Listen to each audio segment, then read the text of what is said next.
దేశవ్యాప్తంగా జరిగిన వైద్య విద్య ప్రవేశ పరీక్ష నీట్ యూజీ 2026 రద్దయింది.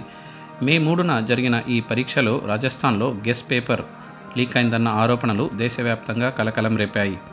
లక్షలాది మంది విద్యార్థుల భవిష్యత్తును దృష్టిలో ఉంచుకొని జాతీయ పరీక్షా వ్యవస్థ పారదర్శకతను కాపాడేందుకు నేషనల్ టెస్టింగ్ ఏజెన్సీ (NTA) ఈ సంచలన నిర్ణయం తీసుకుంది. కేంద్ర దర్యాప్తు సంస్థల ప్రాథమిక సమాచారం మేరకు నీట్ పరీక్ష పేపర్ లీక్ అయినట్లు తేలడంతో NTA ఈ కఠిన నిర్ణయం తీసుకుంది.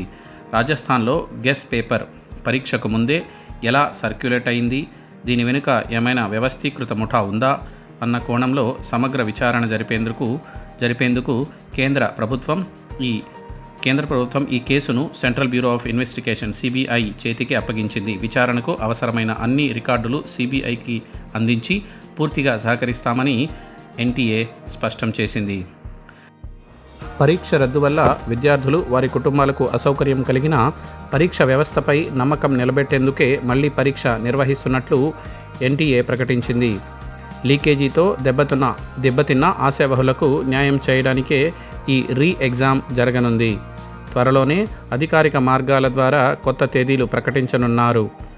సామాజిక మాధ్యమాల్లో వచ్చే తప్పుడు వార్తలను నమ్మకుండా అధికారిక సమాచారం కోసం వేచి చూస్తూ విద్యార్థులు తమ సన్నద్ధతను కొనసాగించాలని సూచించింది.